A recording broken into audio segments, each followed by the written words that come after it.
Hi, APSC group 1 సంబంధించండి. ఇప్పటికే prelims clear అయిన వాళ్ళు మెయిన్స్ ఎగ్జామ్కి వెళ్తున్నారు. ఎగ్జామ్ అన్నది పోస్ట్పోన్ చేయడం జరిగింది. కొత్త డేట్స్ అన్నది సర్వీస్ కమిషన్ వాళ్ళు మళ్ళీ ప్రకటిస్తారు. సో ప్రస్తుతం కరోనాకి సంబంధించి లాక్డౌన్ అన్నది నడుస్తుంది. లాక్డౌన్ అది మరి ఎప్పుడు లిఫ్ట్ చేస్తారో దాని తర్వాత మళ్ళీ కమిషన్ నిర్ణయించుకొని దానికి సంబంధించి కొత్త డేట్స్ అన్నది రావాలి. సో ఈ మీన్ టైంలో ఆ మెయిన్స్ ప్రిపరేషన్ ఏదైతే ఉందో అది స్లిప్ అవ్వకుండా ఇంకా ఎఫిషియెంట్గా ప్రాక్టీస్ చేయవలసిన ఆవశ్యకత ఎంతైనా ఉంది. వాటితో పాటుగా ఇప్పుడు ఎన్నో అంశాలు బిఫోర్ కరోనా ఆఫ్టర్ కరోనా లాగా మారిపోతున్నది. ముఖ్యంగా సైన్స్ అండ్ టెక్నాలజీ కానీ ఎకానమీ కానీ చాలా మార్పులకి జరుపులకి గురయ్యే అవకాశం ఉన్నది. టెస్ట్ పేపర్ అన్నది మీకు ఆన్లైన్లో రావటం జరుగుతుంది అని సర్వీస్ కమిషన్ వాళ్ళు తెలియజేశారు. కాబట్టి టిల్ ద ఎగ్జామ్ వరకు జరుగుతున్న అన్ని డెవలప్మెంట్స్ని అభ్యర్థి తప్పనిసరిగా అబ్జర్వ్ చేస్తూ రావాలి. First point. సో ఇదే పాయింట్లో ఇలా అబ్జర్వ్ చేస్తున్న సమయంలో ఎప్పటికప్పుడు ఈ ఆన్సర్ రాసే నైపుణ్యాన్ని పెంపొందించుకుంటూ ఉండాలి. చదవటం వేరండి, చదివిన దానిని మీరు పేపర్ మీదకి తీసుకురావటం వేరు. సో అలా పేపర్ మీదకి తీసుకువచ్చిన రోజు తప్పనిసరిగా దాని ఫలితాలు అన్నది ఆనందకరంగా ఉంటూ ఉంటాయి.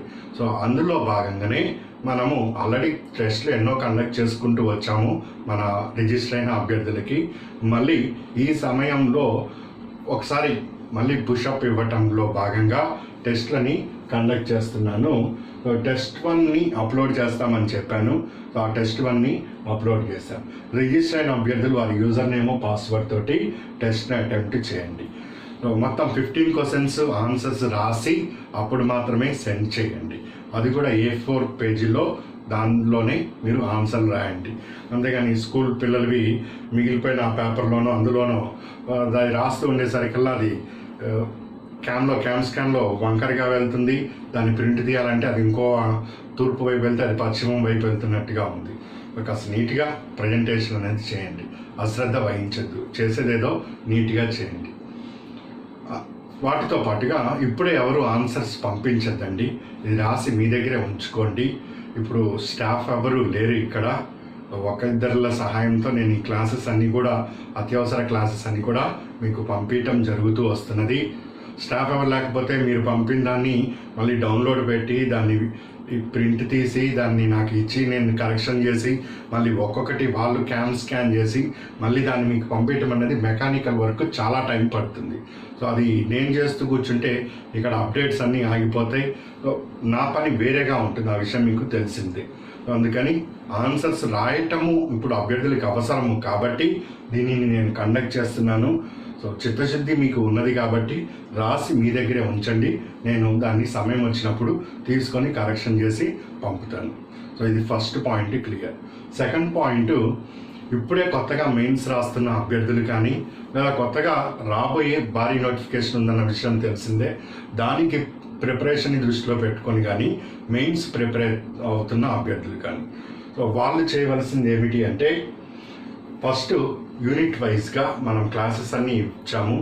ప్రతి క్లాస్ని కూడా మీరు 1, 2 or 3 టైమ్స్ని వినండి. ఫస్ట్ క్లాస్ విన్న తర్వాత ఆ క్లాస్లో నీకు ఏమి అర్థమైంది, క్లాస్ విన్న తర్వాత నీకు ఏం అర్థమైందో పెన్ను పేపర్ పెట్టి రాయండి. తప్పలేదండి. ఇది అకాడమిక్ ఎగ్జామ్ కాదు. సో ఇది అకాడమిక్ ఎగ్జామ్ కాదు, మళ్ళీ చెప్తున్నాము.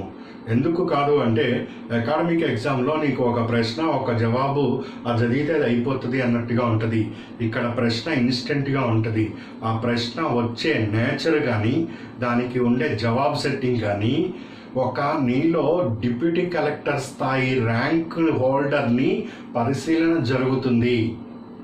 ఒక BAనో ఒక MAనో ఒక MSc స్టూడెంట్ని పరీక్ష చేయటం వేరు, ఒక డిప్యూటీ కలెక్టర్ DSP ఒక గ్రూప్ 1 స్థాయి అభ్యర్థిని పరీక్షించటం వేరు.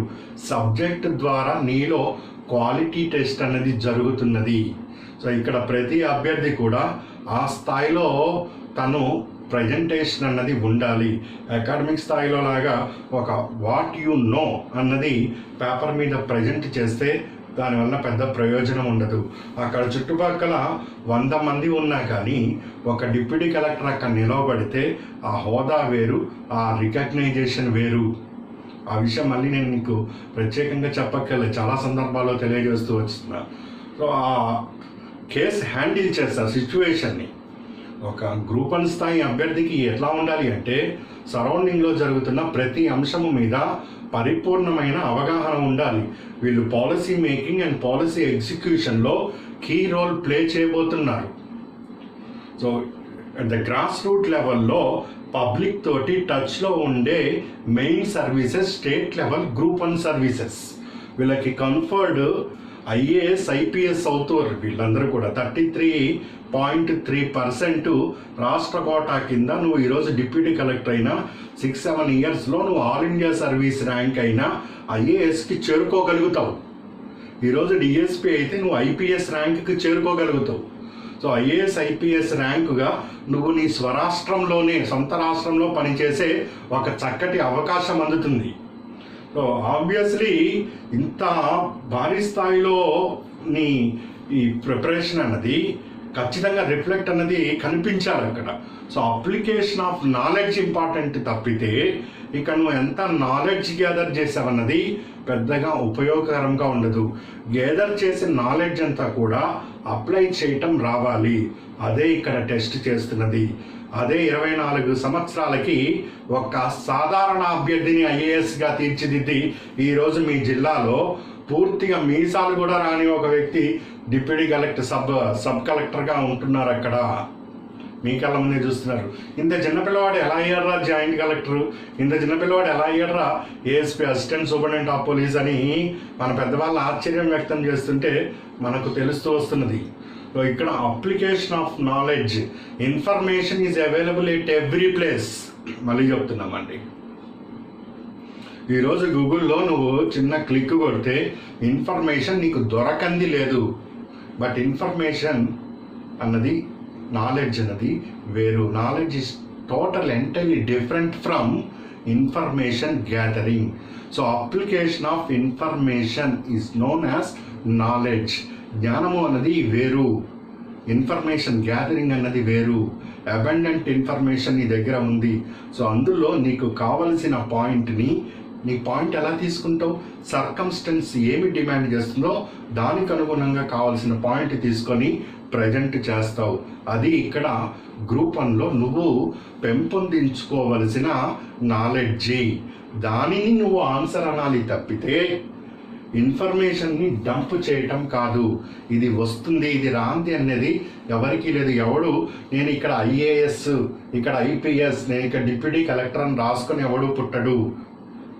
ఇక్కడ ప్రయత్నము ద్వారానే ఐఏఎస్ ఐపీఎస్ అనేది రాయబడుతుంది. ఇక డిప్యూటీ కలెక్టర్ డిఎస్పీ అనేది ప్రయత్నం ద్వారానే రాయబడుతుంది. సో అలా ప్రయత్నం చేస్తే సాధించలేనిది ఏది ఉండదు. సో చిత్తశుద్ధితో ప్రయత్నం ఆ విధంగా కొనసాగించండి. అలా కొనసాగించాలి అంటే ఫస్ట్ సిలబస్లో ఏముందో నువ్వు ఆ సిలబస్కి సంబంధించి మొత్తం క్లాస్ విను. క్లాస్ విన్న తర్వాత నీకు ఏమర్థమైందో దానిని గమనించు. అక్కడ ఉన్నది బోర్డు మీద కనిపించిందల్లా ఇక్కడ ఈ జర్నలిస్ట్ లాగా రాయొద్దు. పత్రికా విలేకరి కాదు, it's group 1 job. Responsibility, social recognization and పవరే వేరు. So magisterial and executive powers single హ్యాండ్లో రెవెన్యూ డివిజన్కి సంబంధించి మొత్తం వస్తున్నదండి. అంత తేలిగ్గా ఉండదు. సో ఇది ప్రాక్టీస్లో ఎవరైనా కానీ సాధించగలిగేటట్టు ఉంటుంది తప్పితే ఒక మోస పద్ధతిలోకి వెళ్తే మాత్రం ఇది కొంచెము ఇబ్బందికరంగా ఉంటుంది. నువ్వు మొత్తం అక్కడ ఉండే సిచ్యువేషన్ ఏ విధంగా అర్థం చేసుకున్నావో అది ప్రజెంట్ చెయ్యి. ఆ క్లాస్ యొక్క సారాంశం ఏమిటి అది ప్రజెంట్ చెయ్యి. అట్లా 1కి 2 సార్లు విను. సో విన్న తర్వాత దాన్ని ప్రజెంట్ చెయ్యి. దాని తర్వాత ఇంకా నేను మెటీరియల్, సో ఇప్పుడున్న సిచ్యువేషన్లో మెటీరియల్ అందుబాటులోకి రావటం కొంచెం కష్టంగానే ఉంటున్నది బయట మార్కెట్లో మీరు గమనిస్తే. అయినా కానీ మనము అన్నిటికీ కూడా మెటీరియల్ అందజేస్తున్నాం. అప్డేట్స్ ఉన్నా కానీ నేను అందజేస్తూ ఉంటా మీకు టిల్ ద ఎగ్జామ్ వరకు అని మాట ఇచ్చాము. సో దానికి తగ్గట్టుగానే అప్డేటెడ్ మెటీరియల్ అంతా కూడా మీకు సైట్లో నేను ఉంచుతూ ఉన్నాను. సో ఆ మెటీరియల్ స్టడీ చేసి ఇంకాస్త నీ ఆన్సర్ని ఎలా డెవలప్మెంట్ అవ్వాలో పరిశీలన చేసుకో, మళ్ళీ ఒకసారి ప్రయత్నించే. ఇది ప్రయత్నం ద్వారానే సాధ్యపడుతుంది. సో ఒక అసాధారణ వ్యక్తికి సాధారణ వ్యక్తికి మధ్య ఉండే గ్యాప్ అన్నది బై బర్త్తో కానీ, ప్లేస్తో కానీ, రిచ్నెస్ ఆర్ పూర్నెస్తో కానీ దేంతో సంబంధం ఉండదు. ఒక చిత్తశుద్ధితో కూడిన ప్రయత్నం ద్వారానే ఈ గ్యాప్ అనేది మినిమైజ్ అవుతుంది. సాధారణ అభ్యర్థిని సైతము రాత్రికి రాత్రి డిప్యూటీ కలెక్టర్గా సమాజానికి పరిచయం చేసే ఒక గొప్ప కార్యమే ఈ గ్రూప్ 1 మెయిన్స్ అన్నది. సో దాంట్లో విజయం అన్నది ప్రయత్నము, సంకల్పం, చిత్తశుద్ధిగా మీరు చేసే ఈ ప్రయత్నము. ఇలా ప్రతి అంశాన్ని కూడా నువ్వు సాధించుకుంటూ వెళ్ళాలి. స్టెప్ బై స్టెప్ నువ్వు దాన్ని నీ మైండ్లోకి తీసుకొని పేపర్ మీదకి తీసుకుంటూ రావాలి. క్లాస్లో నువ్వు కొన్ని పాయింట్లు నేర్చుకున్నావు, మెటీరియల్ ద్వారా కొన్ని పాయింట్లు నేర్చుకున్నావు. ఇప్పుడు టెస్ట్ రూపంలో నేను ఒక ప్రశ్న ఇస్తే నువ్వు క్లాస్లో నేర్చుకున్న పాయింట్ని, మెటీరియల్ ద్వారా నువ్వు నేర్చుకున్న పాయింట్ని, ఈ రెండింటిని క్లబ్ చేసి ఆ ప్రశ్నలకి అనుగుణంగా ఇది చాలా చాలా ఇంపార్టెంట్. ఇక్కడ ప్రశ్నకి అనుగుణముగా అంటే ప్రశ్న చర్చించండి, డిస్కస్ అని అడిగాడా, ప్రశ్న విమర్శ, క్రిటిక్స్ అని అడిగాడా, ప్రశ్న ఎక్స్ప్లెయిన్, వివరించు అని అడిగాడా అని ఫస్ట్ అది చూడాలి. దాన్ని డిమాండ్ ఆఫ్ క్వశ్చన్ అంటారు. చాలామంది డిమాండ్ ఆఫ్ క్వశ్చన్ చూడకుండా ఒకటే రాసుకుంటూ వెళ్ళిపోతూ ఉంటారు. అలాంటి సందర్భంలో అది ఆన్సర్ రాంగ్ అయ్యే అవకాశాలు ఎక్కువగా ఉంటాయి. సో గాంధీజీ ఏ విధంగా సహాయ నిరాకరణ ఉద్యమంలో విజయం సాధించాడో తెలుపుము అనేదానికి ఆన్సర్ వేరేగా ఉంటుంది. విమర్శించు అన్నదానికి ఆన్సర్ వేరేగా ఉంటుంది. చర్చించు అన్నదానికి ఆన్సర్ వేరేగా ఉంటుందండి. విమర్శ చేస్తున్నప్పుడు గాంధీజీ సాధించాడు, కానీ ఒక లీడర్గా అతను మాస్ పల్స్ పట్టుకోలేకపోయాడు. సడన్గా ఆయన విత్డ్రా అయ్యేసరికల్లా అప్పటి వరకు అదే స్ఫూర్తితో కొనసాగిన మాస్ ఎవరైతే పబ్లిక్ అంతా ఉన్నారో వాళ్ళని విత్డ్రా అవ్వమంటం సాధ్యపడని విషయం. Gandhi highly intellectual personality, Gandhi highly dynamic and visional personality. అదే పర్సనాలిటీ ఒక సామాన్యుడు రోటీ కపడా మకానికి కృషి చేసే ఒక సామాన్యుడు ఉండటం అనేది సాధ్యపడదు. ఈరోజు మోడీ లాక్డౌన్ అంటూ ఏదో ఆయన పిలుపునిస్తున్నది, అంతా బాగానే ఉంది. కానీ బయట టీవీలో మీరు చూడండి, అనార్గనైజ్డ్ సెక్టార్లో ఉండే వాళ్ళందరూ ఒక వేవ్ బయటికి తీసుకొస్తున్నారు. మా వల్ల సాధ్యపడటం లేదు, ఉండలేకపోతున్నామండి. బయట టీవీలో కూర్చొని నువ్వు సంకల్ప సిద్ధి ఇంకోటి చెప్పచ్చు, అవన్నీ చెప్పాలి. ఇప్పుడు అవసరం కూడా, వాటిని మనం విమర్శించట్లే, మీరు ఆ కోణంలో తీసుకోవద్దు. ఒక ఇంటెలెక్చువల్ టాప్ మోస్ట్లో ఉండే పర్సనాలిటీకి, అట్ ద గ్రాస్ రూట్ లెవెల్లో ఉండే పర్సనాలిటీకి టోటల్ ఎంటైర్ చేంజ్ గ్యాప్ అనేది ఏర్పడుతూ వస్తుంది అన్న పాయింట్ మనము గాంధీజీ నుంచి నేర్చుకుంటున్నాము. ఇప్పుడు కరోనాని హ్యాండిల్ చేయమంటానికి ఏ డిప్యూటీ కలెక్టర్కి కానీ, ఏ డిఎస్పీకి కానీ ట్రైనింగ్లో నేర్పలేదు. సో వాళ్ళు ఇప్పుడు సర్కమ్స్టెన్స్కి అనుగుణంగా వాళ్ళు ఏదైతే నేర్చుకున్నారో దాంతో కరోనాని కంట్రోల్ చేస్తున్నారు, మాస్కే ఇంకాస్త వెళ్ళకుండా. ఇదంతా ఎట్లా వస్తున్నది? By which of learning and practice. By situation handle చేసుకునే కెపాసిటీ వాళ్ళలో ఉంది కాబట్టి అక్కడ ఈ ఎగ్జిక్యూటివ్ ఆర్డర్స్ని ఇష్యూ చేయడం జరుగుతూ వస్తుంది. అదే మామూలుగా రొటీన్ మెథడ్లో వెళ్తూ ఉంటే కంట్రోల్ చేయడం సాధ్యపడి ఉండేది కాదు. So this is the thing. ఇప్పుడు ఈ సిచ్యువేషన్ ఇంకా కరోనాలో ఈ అనార్గనైజ్డ్ సెక్టార్ రెస్పాండ్ అవుతుంటే ఆ విషయం ఏం తెలియజేస్తుంది?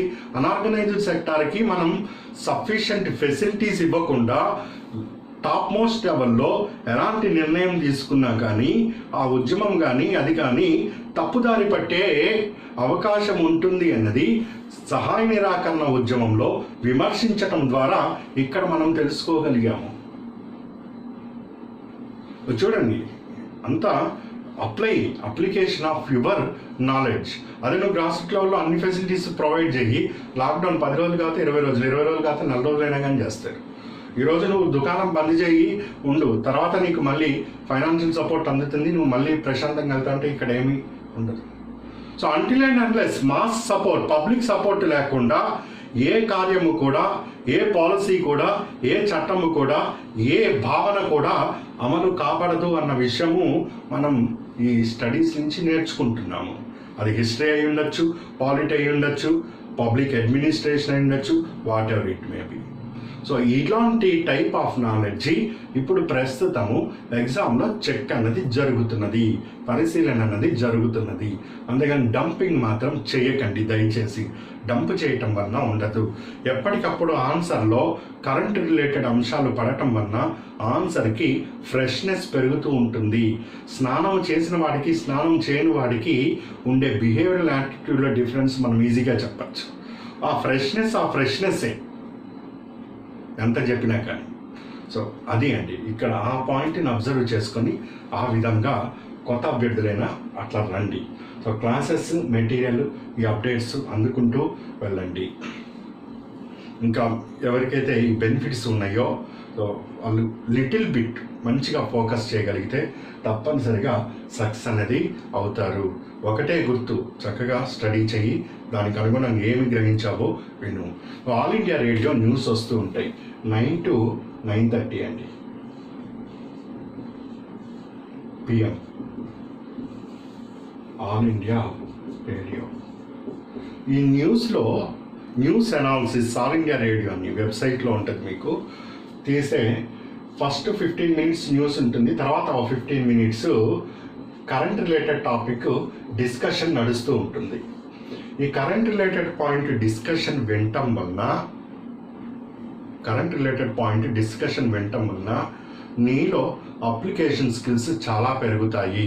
ప్రతి ఐఏఎస్ ప్రిపేర్ అయ్యే అభ్యర్థి చేసేది ఇదే అండి, ఫస్ట్ అండ్ ఫార్మోస్ట్. ఎందుకంటే పలానా ఆన్సర్ ఇప్పుడు కరోనాని ఏ విధంగా మనం కంట్రోల్ చేయాలి, లాక్డౌన్ ఎత్తేయాలా, తీసేయాలా, ఉంచుదామా, కొనసాగిద్దామా, దేనికి మినహాయింపు ఇవ్వాలి, ఇది సమస్య ఎదురైంది. నువ్వు అంతే కదా రేపు చేయాల్సింది పాలసీ మేకింగ్ అండ్ పాలసీ ఎగ్జిక్యూషన్లో. నీకు కొంత ఆన్సర్ అనేది మైండ్లో ఉంది. కొన్ని సెక్టార్ని వదిలేద్దాం, కొన్ని సెక్టార్లని ఉంచుదాం, ఈ వదిలేసిన సెక్టార్లో ఇలాంటి సేఫ్టీ మెజర్స్ తీసుకుందాం, పట్టేసిన సెక్టార్లో లాక్డౌన్ పెట్టిన వాటిల్లో ఇవి మనం సప్లై చేయాలి, లేకపోతే అక్కడ జనాభా నుంచి రివోల్ట్ వచ్చే అవకాశం ఉంటుంది. ఇవన్నీ నీకు స్టడీ చేయటం ద్వారా తెలిసింది. ఇప్పుడు నువ్వు నీ ఆన్సర్కి అక్కడ ఇచ్చే స్పెషలిస్ట్, ఆయన సెక్రటరీ స్థాయి అయి ఉండొచ్చు, లేకపోతే ఇంకో స్పెషలిస్ట్ అయి ఉండొచ్చు, వాళ్ళు ఎలాంటి ఆన్సర్ ఇస్తున్నారు, నీ ఆన్సర్ ఆ ఆన్సర్ ఎంతవరకు మ్యాచ్ అవుతుంది, ఈ క్లాస్ చూడండి. First point. సెకండ్, ఇప్పుడు న్యూస్ పేపర్ కొనేవాళ్ళు కొనుక్కొని చదువుతున్నారు, సరే దాని మీద రూమర్స్ ఏమున్నాయో దాని గురించి మనం మాట్లాడడం. ఎడిటోరియల్ కాలం, న్యూస్ పేపర్లో ఎడిటోరియల్. సో ఎడిటోరియల్ని స్టడీ చేసి 2 సార్లు స్టడీ చేయి. ఫస్ట్ సారి స్టడీ చేస్తే ఒక రకమైన ఇన్పుట్ వెళ్తుంది, రెండోసారి స్టడీ చేసినప్పుడు ఇంకో రకమైన ఇన్పుట్ నీ లోపలికి వెళ్తుంది. సో ఆ రెండోసారి స్టడీ చేసిన తర్వాత ఆ మొత్తాన్ని నువ్వు ఏం అర్థం చేసుకున్నావో ఒక 50 పదాల్లో రాసేసేయి. 50 పదాలు ఇలా రాసి చూడు. నీకు రాయనప్పటికీ విననప్పటికీ ఉండే డిఫరెన్సు, నువ్వు రాసిన తర్వాత విన్న తర్వాత ఉండే డిఫరెన్సు నీకే అర్థమవుతుంది. ఏ పాయింట్ దగ్గర అయితే నువ్వు దానిని రికగ్నైజ్ చేస్తావో ఇక ఆన్సరు తిరుగులేని బ్రహ్మాస్త్రంగా మారుతుంది. సో ఆన్సర్లో ఖచ్చితంగా ఈ ప్రశ్న, ఇప్పుడు నీకు ఏ ఆర్ బి ఆప్షన్ ఇస్తామని చెప్పారు. సో ప్రశ్నకి ఒక ఇంట్రడక్షన్ లాగా ఒక 20 పదాలు అసలు ఏ కోణంలో ఆ ప్రశ్న వచ్చింది అన్నదానికి రాస్తావు. ఏదో ఒకటి నువ్వు రాయిగా అదే అవుతుంది. ఎట్లా వస్తుందండి ఎడిటోరియల్ చదువుతున్నావు, ఆ ఎడిటోరియల్ హెడ్డింగ్ ఏదో ఉంటుంది. ఆంధ్రప్రదేశ్లో రైతులు ఎలాంటి సమస్యలు ఎదుర్కొంటున్నారు, లేకపోతే భారతదేశంలో రైతాంగానికి ఆదాయం రెట్టింపు అనే హెడ్డింగ్ చూస్తావు. ఆ హెడ్డింగ్ ఎందుకు పెట్టాడో వాడు నీకు అర్థమవుతుంది. దానికి ఇంట్రడక్షన్ ఏం రాస్తున్నాడో అది అర్థమవుతుంది. దాన్ని దీన్ని 2 సార్లు లింక్ చేయి, కరెక్ట్ పాయింట్లోకి వెళ్తున్నాడా లేదా. యోజన ఉంది, యోజన 1-2 ఆ ఇంట్రడక్షన్కి దీనికి. యోజనాలు కురుక్షేత్రం చదవాలా వద్దా అనేది సెకండరీ, పక్కన పడేయండి. దాంట్లో ఉండే ఇంపార్టెంట్ థీమ్ అంతా కూడా నేను అప్డేట్ రూపంలో నీకు అందజేస్తున్నాను, అది వేరే ఇష్యూ. ప్రాక్టీస్ చేయడానికి చెప్తున్నా. ఆ ఇంట్రడక్షన్ దాన్ని ఎట్లా తీసుకొస్తున్నాడు ఆ లైన్ని అది అబ్జర్వ్ చేస్తే నీకు 20 పదాల్లో సింపుల్గా ఇది చెప్పదలుచుకున్నావేంటో చెప్పు. సో చెప్పడానికి అక్కడ అవకాశం లేదు. నువ్వు పాలసీ మేకింగ్లో ఉన్నావు, పాలసీ మేకింగ్లో నువ్వు బుక్కులు రాస్తానంటే అక్కడ పొలిటికల్ ఎగ్జిక్యూటివ్ ఉన్నాడు, ఆయన అదైనా ఉండొచ్చు, లేకపోతే అంత అవగాహన అయినా ఉండకపోవచ్చు. అందుకని చెప్పాల్సిన పాయింట్ సూటిగా ఇదండి, ఇలా చేస్తే మనం ఇక్కడ ఇది ఉన్నది, ఇన్ని మండలాల్లో కరోనా ఫ్రీ జోన్ ఉంది, ఇన్ని మండలాల్లో సీరియస్గా ఉంది, మనం ఉత్పత్తిని ఇక్కడికి పంపాలి, ఇక్కడ వీళ్ళ ద్వారా ఇది చేయిద్దాం వరకు అది వాళ్ళతో చేయిద్దాం. ఈ అనాలిసిస్ అంతా నీకున్నంతగా ఎవరికీ ఉండదు. సో ఎగ్జిక్యూటివ్, పర్మనెంట్ ఎగ్జిక్యూటివ్ అన్నది చాలా చాలా పవర్ఫుల్. ఇక్కడ పర్మనెంట్ ఎగ్జిక్యూటివ్గా చెప్పాల్సిన పాయింట్ని సూటిగా చెప్పాలి. దాంతోపాటు కనీసం ఒక 10 పాయింట్లు వచ్చేటట్టు మెయింటైన్ చేయి. ఈ ప్రశ్నలో వాళ్ళు ఏమి కోరుకుంటున్నారు దానికే స్ట్రైట్గా వెళ్ళు. సోది వద్దు. ఇప్పుడు సోది పెట్టేంత అవకాశం ఇవ్వట్లే ఎగ్జామినర్. కరెక్ట్గా క్వశ్చన్ ఇచ్చి దానికి కావాల్సిన పేపర్ లిమిట్ కూడా ఇచ్చేస్తున్నాడు. 1 షీట్, దాని వెనకాల హాఫ్ షీట్, అంతకు మించి ఇవ్వడు. సో ఇక్కడ నువ్వు చెప్పాల్సిన పాయింట్స్ అన్ని కరెక్ట్గా ఉండాలి. ఉన్నప్పుడు బ్లూ ప్రింట్ పట్టుకుంటాడు. ఆ బ్లూ ప్రింట్ పట్టుకొని ఆ పాయింట్ 1 ఉన్నది, పాయింట్ 2 ఉన్నది టిక్ కొట్టుకుంటూ వెళ్ళిపోతారు. ఇక్కడ నీకు ఏదైతే చర్చ, విమర్శ, ప్రశ్న డిమాండ్కి అనుగుణంగా రాస్తావు, ఇక అల్టిమేట్ కంక్లూజన్ రాయండి. కంక్లూజన్ లేకుండా రాస్తే అది పూర్తి ఆన్సర్ కాదు ఎప్పటికీ కూడా. కంక్లూజన్ రాయాలి. ఎట్లా రాయాలి? ప్రతి దాంట్లో కొన్ని లోపాలు ఉంటాయి. లోపం లేకుండా ఏ సిస్టమ్ కూడా పనిచేయదు. సో ఆ లోపాలని సరిదిద్దుతూ ఇలా వెళ్తే ఇంకా అత్యుత్తమ ఫలితాలు ఉంటాయి. అన్నిటికీ ఇదే ఒకే మంత్రం. కాకపోతే అక్కడ ఉండే ఆన్సర్ని బట్టి ఏది లోపమో ఈ లోపాన్ని ఎలా సరిచేయచ్చో ఒక 2 పదాలో 3 పదాలో ఒక లైన్లోనో నువ్వు రాసి ముగించు. పాజిటివ్ వే తోటి ముగించు. మన వలన ఏమీ సాధ్యపడదు. ఇప్పుడు మేక్ ఇన్ ఇండియా దౌర్భాగ్య స్థితిలో ఉండి ఇండస్ట్రీ కుప్పగూలిపోయింది, నిరుద్యోగం పెరిగిపోతుంది, భారత ఆర్థిక వ్యవస్థ ఇంకా నెగిటివ్ జీడిపి వెళ్ళిపోతుంది, ద్రవ్యోల్బణం పెరిగిపోయి అందరూ అడుక్కు తినే స్థితికి వెళ్ళింది అని కంక్లూజన్ రాస్తే అది కంక్లూజన్ అంటారు. ఇక్కడ నువ్వు కాన్ఫిడెన్స్ బిల్డ్ చేయాలి. సో ఇలాంటి సమయంలో ద్రవ్యాన్ని మార్కెట్లోకి ప్రవేశపెట్టి ఉత్పత్తి కార్యక్రమాన్ని మళ్ళీ ఒక కొలిక్కి తీసుకుని రాగలిగితే నిరుద్యోగిత రేటుని తగ్గించి తిరిగి ఆర్థిక వ్యవస్థని పునరుత్తేజం చేయటానికి భారత్కి ప్రపంచంలో ఎక్కడా లేని అద్భుత అవకాశాలు ఉన్నాయి అన్నట్టుగా ఆన్సర్ కంక్లూడ్ చేయి. పరిస్థితి నెగిటివ్గానే ఉంది తెలుసు, కానీ నెగిటివ్లో ఉన్నదాన్ని నువ్వు నెగిటివ్గా ఉందని చెప్పక్కర్లే. నెగిటివ్లో ఉన్నదాన్ని పాజిటివ్లో తీసుకువెళ్ళడానికి నేను రిక్రూట్ చేస్తున్నాడు అక్కడ. యాజ్ ఎ డిప్యూటీ కలెక్టర్గా నువ్వు ఆ పోస్ట్లో ఉన్నావు అంటే 100 మంది ఆశగా చూస్తారు నీకు ఒక బతుకు ఇస్తావు అని, ఒక జీవనం వాళ్ళకి అందుబాటులోకి తెస్తుందని. So most powerful and responsible job అంటే ఇది. ఎంతమంది ఆయన దగ్గరికి వెళ్తే నా సమస్య తీరుతుంది అనుకుంటున్నారంటే అది దేవుడిచ్చిన అతి గొప్ప అదృష్టంగా భావించవచ్చు మనము. సో అంత మంచి పోస్టు, అంత చరిస్మాటిక్, అంత రెస్పాన్సిబుల్, అంత అకౌంటబుల్ ఉన్నప్పుడు ఎంతో జాగ్రత్తగా మనము హ్యాండిల్ చేయాలి తప్పితే సిచ్యువేషన్ని. పోతుందన్న విషయం నువ్వే చెప్పాలి, ఎవరైనా చెప్తాడు అక్కడ. పోయేదాన్ని పట్టుకు రావటమే చెప్పగలిగి ఉండాలి. సో అట్లా ఆలోచన ధోరణి మార్చి వే ఆఫ్ ప్రజెంటేషన్ని ఇట్లా తీసుకురండి. అప్పుడు ఖచ్చితంగా అది మంచి రిజల్ట్ని ఈల్డ్ చేస్తుంది. ఇక్కడ ఫ్రెషరు అండ్ సీనియరు అంటూ ఏమీ అక్కర్లేదు. ప్రయత్నాన్ని బట్టి సక్సెస్ అనేది వస్తుంది. ప్రయత్నం చేస్తే మాత్రం ఎవరన్నా కానీ 100% సక్సెస్ అవుతారు. సో నేను ఇక్కడ 15 క్వశ్చన్స్ నేను మీకు ఇవ్వటం జరిగిందండి. ఆ 15 క్వశ్చన్స్కి ఆన్సర్ చేయండి. ఈ 2012లో ఇప్పుడు అంటువ్యాధి లేకపోతే ఇప్పుడు ఈ కరోనాకి సంబంధించి ఇమ్యూనిటీ వాటిలో కూడా ఒక 2 క్వశ్చన్లు కాస్త బాగున్నాయి అనిపించి ఆ ప్రీవియస్ ఇయర్లో క్వశ్చన్స్ కూడా ఇచ్చాను. తర్వాత వేరే ఇంకా మోడల్స్ మనం తీసుకుంటాం ప్రిపరేషన్లోకి. ఇంకా మిమ్మల్ని పూర్తి స్థాయిలోకి నేను తీసుకొని వెళ్తాను.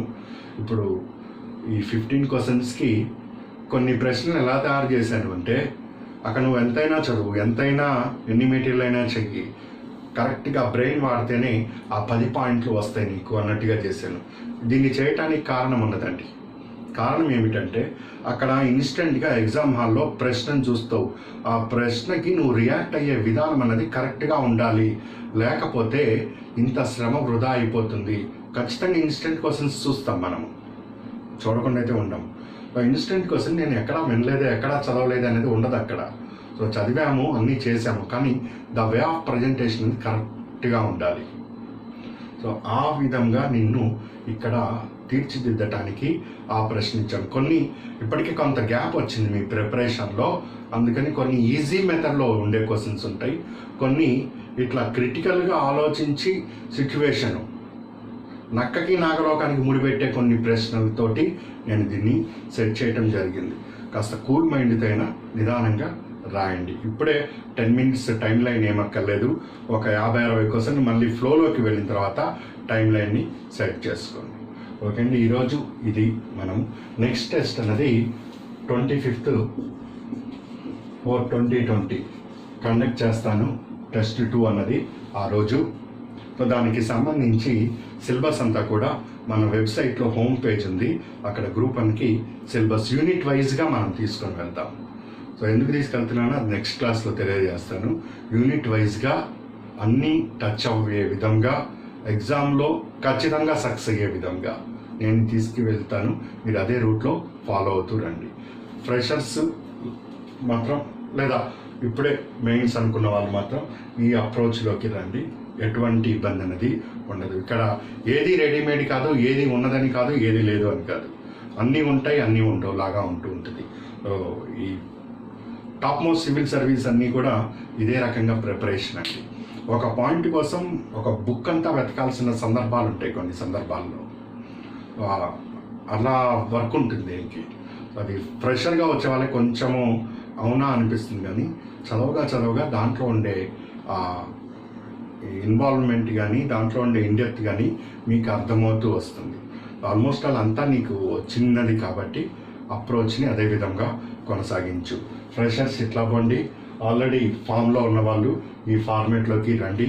అప్లికేషన్ ఆఫ్ నాలెడ్జ్ని ఇద్దరు కూడా కంటిన్యూ చేయండి. నెక్స్ట్ టీఎస్పిఎస్సికి సంబంధించి కొంతమంది అడుగుతున్నారు.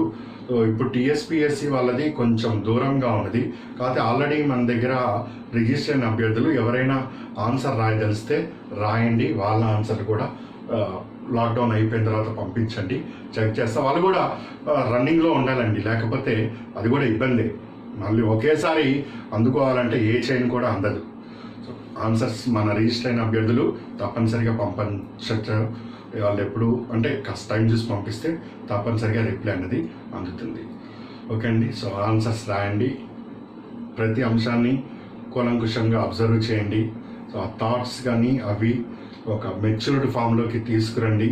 మీ అందరికి మీరు ఫస్ట్ ఫీల్ కావాలి, నాకు వస్తుందా అంటే నీ మీదే నమ్మకం లేకపోతే నిన్ను నమ్మేది ఎవరు? ఫస్ట్ నువ్వు you have to recognized, you have to respect yourself. So ఆత్మగౌరవం, మనల్ని మనం రెస్పెక్ట్ చేసుకోవాలి, మనల్ని మన మీద నమ్మకం అనేది ఉంచాలి. అవును, ఐఎమ్ డిప్యూటీ కలెక్టర్ స్థాయికి వెళ్ళే దమ్ము నాలో ఉంది, ఆ తెలివితేటలు నాలో ఉన్నాయి, ఎందుకు కాలేను అని ప్రయత్నం చేస్తే సాధించలేనిది ఏమీ ఉండదు. God bless you, good luck.